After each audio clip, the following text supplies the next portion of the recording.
Hello everyone, I am Shaurya and welcome back to my channel Shauryadev Knowledge. And today I am telling you chapter first of class 9th Science NCERT, that is matter in our surroundings. So let's start.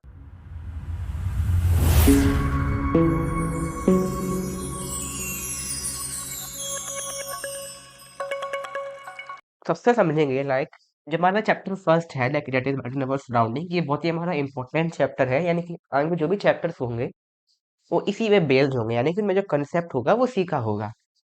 तो सबसे पहले समझते हैं जो इसमें जो हमारा जो नाम है चैप्टर का, जो कि है मैटर इन अवर सराउंडिंग, इसमें हमारा मैटर क्या है। ये मैटर यानी कि वो चीज होती है जो कि जिसमें मास होता है, यानी कि उसमें वजन होता है, और जो स्पेस को भी ऑक्यूपाई करती है, यानी कि वो स्पेस को घेरती है, वो जगह घेरती है, वो हमारा मैटर होता है। एग्जाम्पल के लिए आपके जो पेन है, पेंसिल है, स्मार्टफोन है, आपके जो फैंस है, टेबल है, बुक्स है, और आप जो भी चीज देखते हो, जैसे कि एयर भी आपका मैटर में ही आता है, क्योंकि एयर में पार्टिकल्स भी होते हैं। सॉरी, एयर में ये हमारा मास भी उसमें हमारा एयर में हमारा मास भी होता है और वो स्पेस भी ऑक्यूपाई करती है। ओके। हाँ, हमने ये समझ लिया कि हमारा मैटर होता क्या है। अब इसके हम फिजिकल प्रॉपर्टीज को समझते हैं। इस चैप्टर में हमने मैटर के फिजिकल प्रॉपर्टीज के बारे में जाना है, जिसका हमारा सेकंड चैप्टर है, जो कि है is matter around us pure. उसमें हमने इसकी केमिकल प्रॉपर्टीज के बारे में जानते हैं, मैटर के बारे में, इसकी एलिमेंट, कंपाउंड और इसके जो पार्ट्स। हमारी फर्स्ट फिजिकल प्रॉपर्टी है matter is made up of small particles. यानी कि जो मैटर है वो पार्टिकल्स का बना होता है, पार्टिकल जो कि बहुत छोटे हैं। बहुत सारे पार्टिकल्स का बना होता है, यानी एक दो पार्टिकल का, बहुत ही ज्यादा पार्टिकल्स। ओके, जैसे एग्जांपल के लिए एक वाटर की जो ड्रॉप होती है उसमें 10 raised to the power 21 particles होते हैं। ओके। सेकंड है हमारा particle of matter are very small. जैसा मैं हमने पढ़ा था यहाँ पे कि जो हमारे पार्टिकल होते हैं मैटर के, वो बहुत ही छोटे होते हैं, उनको हम अपनी आंखों से नहीं देख सकते हैं। उसके लिए हमें माइक्रोस्कोप का यूज करना पड़ेगा, और कभी कभार तो हमें उसके लिए इलेक्ट्रॉन माइक्रोस्कोप का भी यूज करना पड़ेगा। अब हमें समझ लिया कि जो हमारे मैटर की हमारी फिजिकल प्रॉपर्टीज क्या है। अब हम समझते हैं कि जो मैटर है उसके हमारे मैटर के जो हमारे पार्टिकल्स हैं उनकी एक प्रॉपर्टीज यानी कैरेक्टरिस्टिक्स क्या है। तो फर्स्ट है हमारी पार्टिकल ऑफ मैटर है स्पेस बिटवीन देम। यानी कि हम ये तो जानते हैं कि किसी भी मैटर में पार्टिकल्स होते हैं, लेकिन हम ये समझ सकते हैं और समझ सकते हैं कि हम जानते हैं कि जो मैटर होता है उसके जो पार्टिकल्स होते हैं उनके बीच में स्पेस होता है। स्पेस यानी कि जैसे कि सॉलिड में वो बहुत ही छोटा स्पेस होता है, जिसको हम कंसीडर कर सकते हैं कि स्पेस नहीं होता है, बट स्पेस उनमें होता है, नेग्लिजिबल स्पेस होता है।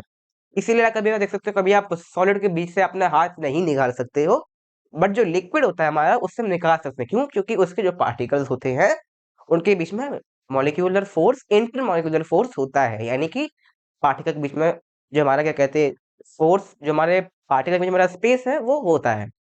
थर्ड है हमारा एयर। एयर जो होती है उसमें हमारा लिक्विड से भी ज्यादा और सॉलिड से तो बहुत ही ज्यादा स्पेस होता है। इसीलिए हम एयर में ऐसे हाथ ऐसे हिला सकते हैं अपने कम फोर्स लगा के। अगर एयर में अगर पास पास होते तो हम अपना हम हाथ ऐसे नहीं हिला सकते थे। क्यों? क्योंकि वापस में पार्टिकल पहले से ही उनमें बहुत ही कम स्पेस है।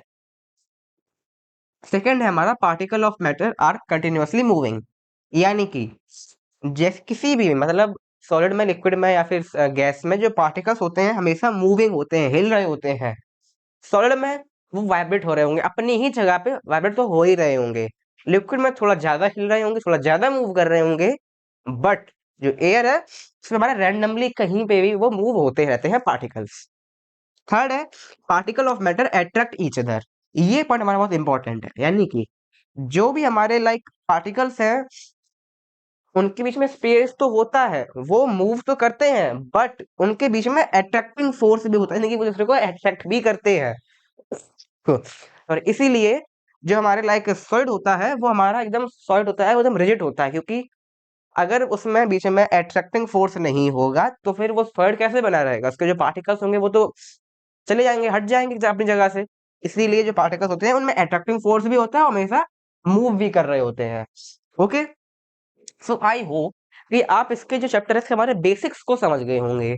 अब इसके जो नेक्स्ट पार्ट होंगे उसमें हम इन बेसिक्स के ऊपर जो और चीजें हैं वो समझेंगे, जैसे कि state of matter, solid liquid gas, उनके हमारी प्रॉपर्टीज, यस, और जो हमारे इसके टॉपिक्स हैं।